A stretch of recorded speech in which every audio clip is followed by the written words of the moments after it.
Al-Quran menyikapi mereka, orang-orang Yahudi, Bani Israel, dengan keras sesuai dengan sikap mereka yang selalu ingkar dan menentang terhadap Islam dan Rasulnya yang mulia. Mereka berkata, hati kami tertutup, tetapi sebenarnya Allah telah mengutuk mereka karena keingkaran mereka, maka sedikit sekali mereka yang beriman.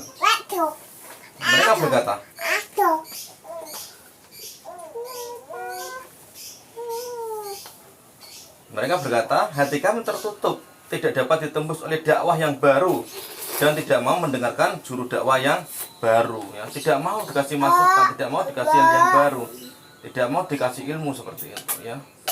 Mereka mengucapkan perkataan ini karena mereka memutus ajakan Nabi SAW dan kaum muslimin terhadap agama Islam ini, atau sebagai alasan untuk tidak mau menerima dakwah Rasul.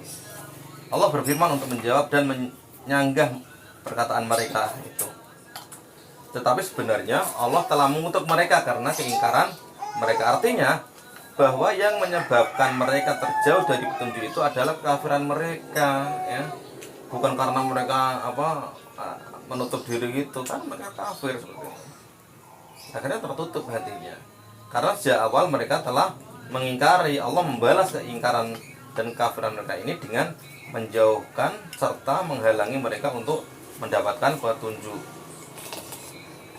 Maka sedikit sekali mereka yang beriman. Artinya sedikit sekali di antara mereka yang mau beriman, disebabkan oleh telah dijauhkan seperti ini, yang merupakan balasan keingkaran dan kesesatan mereka sebelumnya. Atau keadaan mereka adalah bahwa karena mereka telah ingkar, maka kecil kemungkinan mereka mau beriman, ya.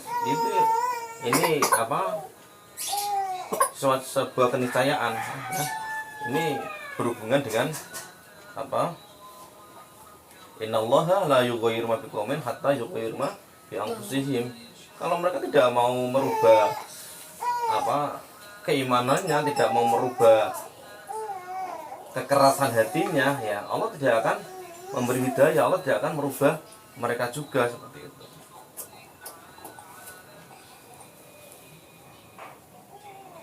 Dan ini sudah menjadi kondisi yang melekat pada mereka seperti yang disebutkan oleh Al-Quran untuk menetapkan hakikat mereka. Kedua pengertian ini sesuai dengan temanya, ya. Kekafiran mereka amat buruk karena mereka mengingkari nabi yang mereka nanti-nantikan sendiri, dan mereka memohon kedatangannya untuk mendapatkan kemenangan di dalam menghadapi orang-orang lain atau musuh-musuh mereka.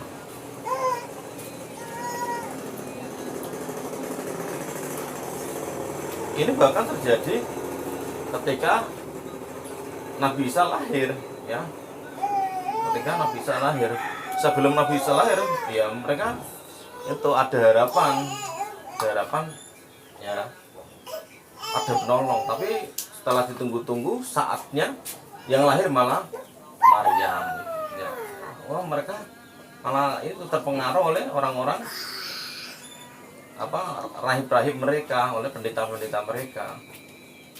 Ternyata bohong itu si Zakaria itu bohong, itu nabi palsu dan sebagainya. Itu terhadap nabi dari kaum mereka sendiri, apalagi ini dari kaum yang berbeda dari silsilah Nabi Ismail, bukan dari Bani Israel, dari Nabi Ishak seperti itu. Nabi Zakaria itu nabi palsu, kan? Enggak, bukan nabi palsu, tapi mereka memfitnah, mengatakan nabi palsu karena kedengkian mereka terhadap nabi-nabi. Karena nabi yang ada, yang hadir itu meluruskan ajaran agama Allah. Kalau ada nabi yang meluruskan ajaran agama Allah, sementara di situ ada orang yang memanfaatkan agama untuk mendapatkan dunia, untuk mendapatkan pengaruh, untuk mendapatkan kekuasaan, maka orang yang berusaha untuk mendapatkan kekuasaan, mendapatkan pengaruh itu akan merasa ditelanjangi. Iya, yang fitnah itu para pendeta-pendetanya memfitnah. Kan mereka, kalau ada orang yang mengungkapkan kebenaran, mereka ketahuan keburukannya. Umpamanya orang yang suka ngerasani, orang suka ngerasani, ya. Kalau ada Nah, kalau dia suka ngerasani sama orang lain, ya, orang yang diajak ngerasani ini terus baik sama orang yang dirasani tadi, dia khawatir. Nek kok nangkok ndang aku diomong nanti kan nanti jangan-jangan saya diomongkan kemarin rasani dengan dia. Seperti itu. Jadi khawatir. Orang yang melakukan keburukan ketika ada kebenaran mau muncul, dia pasti takut, khawatir. Maka ketika ada nabi yang ingin meluruskan agama, ya, dia akan memusuhinya karena sudah terlanjur dia melakukan keburukan, melakukan kesesatan, yaitu dengan mengubah-ubah Taurat, mengubah-ubah kitab yang diberikan oleh Allah kepada mereka, seperti itu. Ya. Itu sebuah keniscayaan karena mereka takut terbongkar kedoknya bahwa mereka itu para pendeta-pendeta atau rahib-rahib palsu gitu. Bukan Nabi Zakaria yang palsu, mereka lah pendeta yang palsu, sesungguhnya seperti itu. Ya, itu terhadap Nabi mereka seperti itu. Apalagi ini terhadap Nabi yang bukan dari golongan mereka, seperti itu, ya. Jadi bukan nabinya yang palsu, cuma difitnah jadi nabi palsu.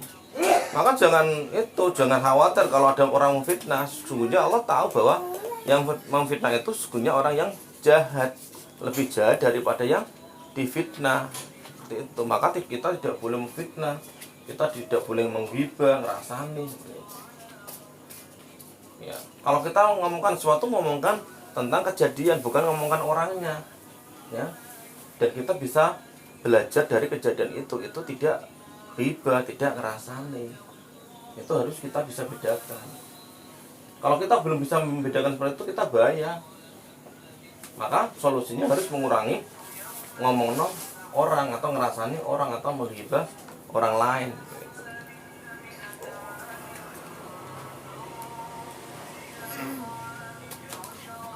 Kekafiran mereka amat buruk karena mereka mengingkari nabi yang mereka nantikan sendiri, ya.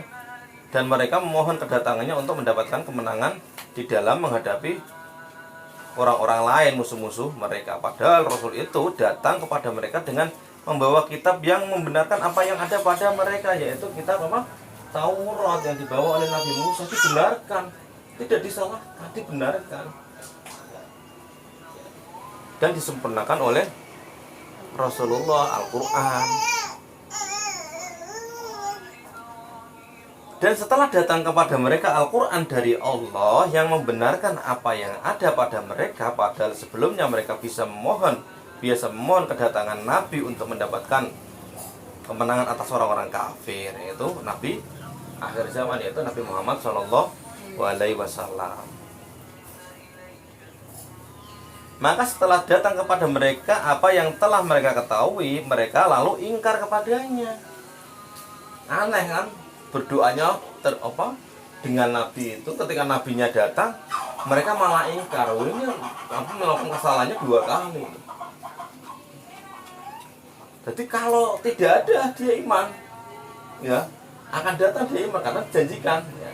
Harapannya nanti akan datang. Tapi setelah datang dia ingkar karena kedengkiannya. Ini terjadi terus menerus seperti itu, ya. Ketika minta dipilih seorang raja di antara mereka untuk melawan Jalut, ya. Ketika dipilihkan, yaitu Tolut, mereka tidak bisa menerima karena merasa tidak lebih tinggi kedudukannya daripada mereka. Gimana di mata mereka ada orang yang di luar mereka lebih tinggi, sementara mereka yang merekayasa ketinggian itu. Sementara di sisi Allah ketinggian derajat seseorang bukan dilihat dari luarnya, bukan dilihat dari dunianya. Dunia mereka buat kok, mereka yang buat kok status sosial itu kok, ya. Kemuliaan dunia itu mereka yang buat, tapi ketika di hadapan Allah itu tidak ada artinya. Maka ketika Tolut dipilih, itu di mata Allah Tolut itu terbaik bagi mereka, ya. Tapi mereka tidak mau menerimanya. Ini dari kaum mereka sendiri. Jadi mereka tuh selalu mengingkari karena apa? Mengingkar mereka yang jadi dipilih itu. Mana mungkin Allah memilih apa? Orang yang sudah rusak hatinya, tidak mungkin. Allah lebih tahu hati seseorang daripada kita sendiri, seperti itu. Kalau seperti itu umpamanya ya, kalau waktu pemilihan Taulut, umpamanya dipilih dari golongan mereka, umpamanya dari pembesar mereka, pembesar yang lain juga akan iri, tidak bisa menerima. Karena apa? Memang sudah rusak. Sudah rusak cara berpikirnya, hatinya sudah rusak. Beda dengan orang-orang yang beriman, kalau memang sudah dipilih Allah, mereka samina wa ata'na udah. Ya. Bahkan itu umpamanya pilihannya menurut dirinya kurang baik seperti itu ya. Ya udah, yang terpilih orang ini kita ambil saja, kita terima saja. Ya. Umpamanya presiden umpamanya. Kita inginnya presiden yang A, yang jadi presiden B. Allah memberikan itu bukan berarti itu yang terbaik apa secara kafaah. Mungkin itu terbaik untuk ujian kita, itu aja. Artinya kita terima aja dulu.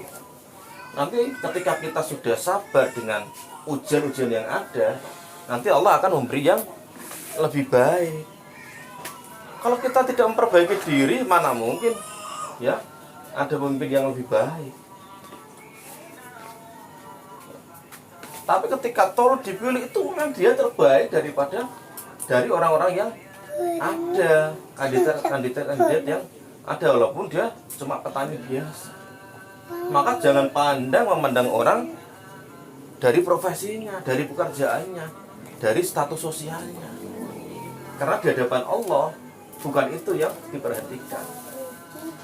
Paham Mas? Jangan dilihat dari luarnya saja.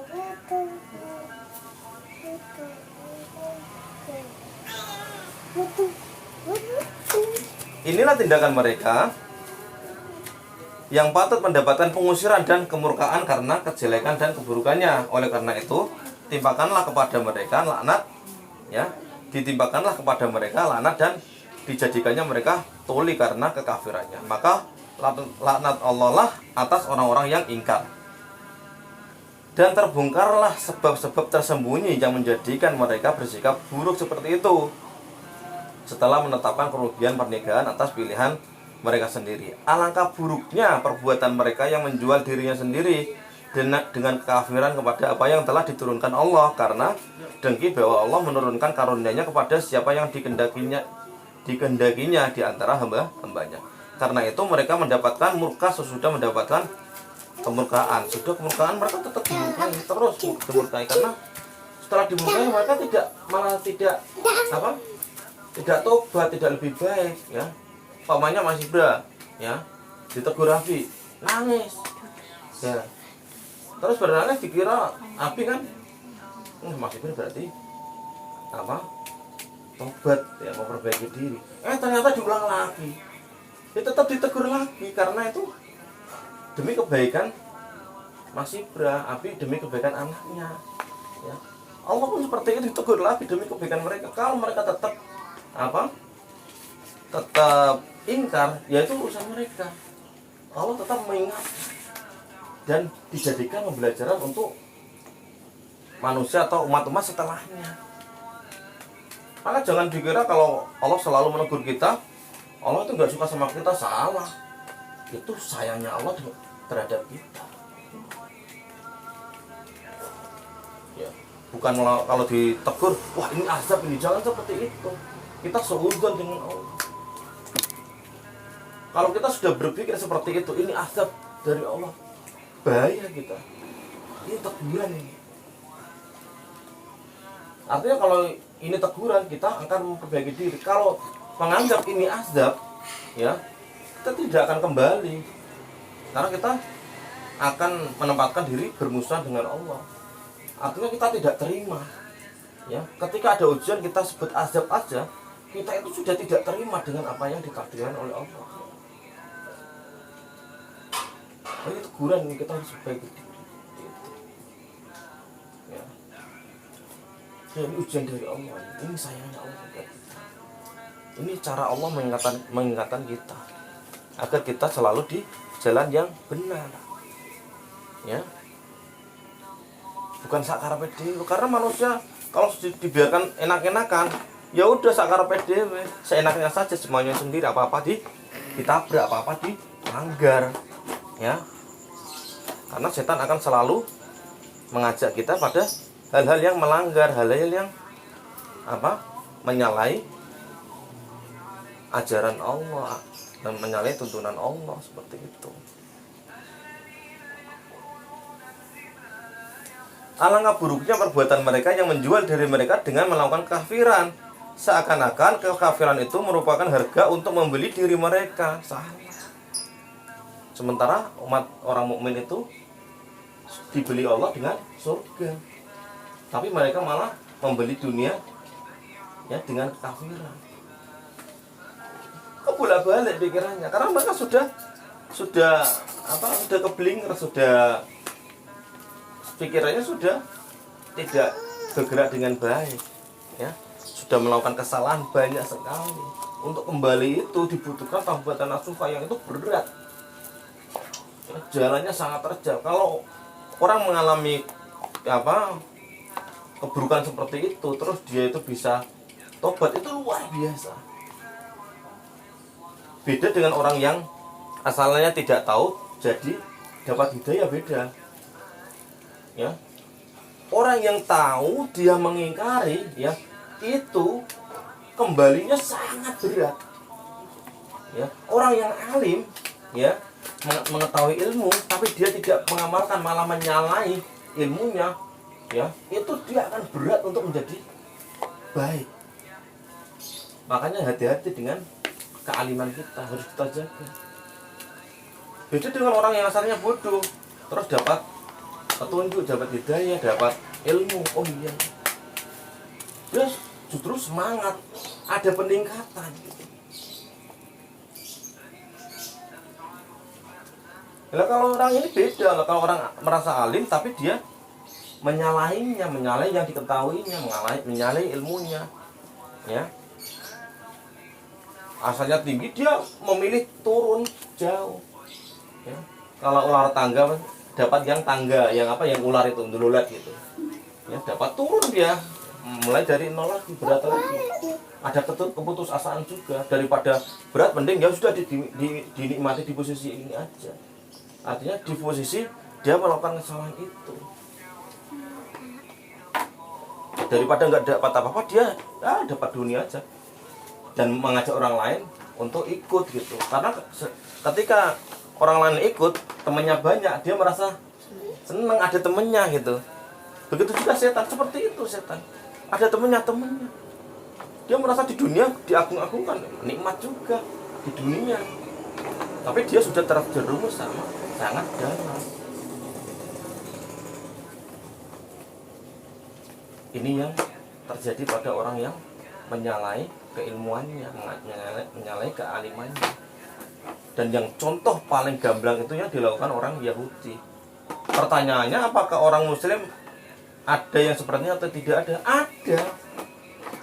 Maka diingatkan seperti ini, jangan sampai kita melakukan hal seperti itu. Harapannya Allah tidak ada harapannya, tapi tetap akan ada, karena setan akan selalu mengajak seperti itu, dan manusia ada potensi seperti itu. Maka ketika keimanannya palsu, ya, dia menjadi orangnya terlalu instan, menjadi orang terkenal terlalu instan, ini bahaya. Ada ujian, ada ajakan, ada pengaruh untuk menjadi yang seperti itu, untuk menjadi penyimpang. Kan dengan menyimpang itu, dengan merekayasa ajaran, dia bisa mendapatkan posisi status sosial yang baik, kemuliaan dunia, orang-orang akan mempercayainya. Dan orang-orang seperti ini, sebagaimana tadi disampaikan, ketika ada orang yang baik, orang yang benar meluruskan, dia akan mengusir orang yang benar, ya. Seperti nabi-nabi Bani Israel itu ketika mereka datang, itu orang-orang rahib-rahib Bani Israel, pendeta-pendeta Bani Israel itu pasti menentang, pasti dimusuhi. Itu salah satu contoh yang paling besar yang bisa kita ambil di sini. Bahwa ketika orang melakukan kesalahan dalam hal agama, dalam hal ilmu agama, ya, dan dia menikmati itu, terus dia terlanjur dianggap mulia di hadapan manusia, ketika ada yang meluruskannya, dia tidak akan terima, ya. Susah untuk menerima itu, karena itu akan mempengaruhi kedudukannya di mata manusia. Karena orang-orang seperti ini sudah tidak memikirkan kedudukan di mata Allah. Allah itu sudah berpikirnya apa itu, tidak ada keimanan, tapi selalu digunakan untuk mempengaruhi orang lain, seakan-akan dia itu percaya sama Allah. Dan itu bahayanya orang yang alim instan, ya, baru belajar menjadi alim sudah dianggap sangat alim, seakan-akan waliullah, ya. Sementara dia pemahamannya sangat dangkal. Itu bahaya sekali, ya. Keimanannya sangat dangkal, bahaya sekali, ya. Makanya di dalam ayat terakhir surat Ali Imran tuh, ya ayyuhalladzina amanu biru wasabiru warabitu, ya, berjaga-jagalah di perbatasan ini. Kalau dalam perang tuh perbatasan negara, ya, perbatasan dengan musuh. Tapi kalau dalam hal ini perbatasan kita ini, hati kita ini dalam bahaya itu perbatasan ini. Kita akan masuk ke jurang tauhid atau kembali kepada Allah. Karena tarikan dunia ini, tarikan pengaruh dunia, tarikan kemuliaan dunia itu lebih besar, ya. Ya. Dayanya Newtonnya Mas Dubra itu lebih besar daripada masanya. Newtonnya itu berupa kemuliaan itu, masanya berupa keimanan. Imannya kecil, tipis, tapi daya tariknya, ya, dia untuk menyimpang itu sangat besar. Karena ada kemuliaan yang menjanjikan di sana, kemuliaan dunia.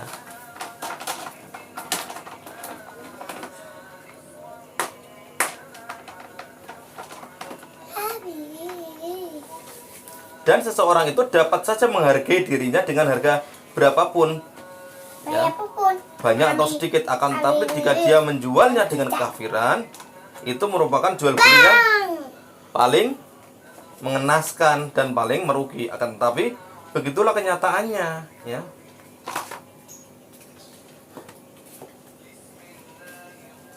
Jadi meskipun hanya perumpamaan dan lukisan, namun sesungguhnya mereka telah merugikan dirinya sendiri di dunia ini karena tidak mau bergabung di dalam rombongan yang mulia dan terhormat. Dan mereka merugikan dirinya sendiri di akhirat karena mereka telah dinantikan oleh azab yang menghinakan.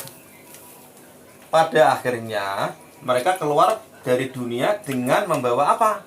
Mereka keluar dengan membawa kekafiran, dan itu saja yang selalu mereka usahakan serta mereka ambil.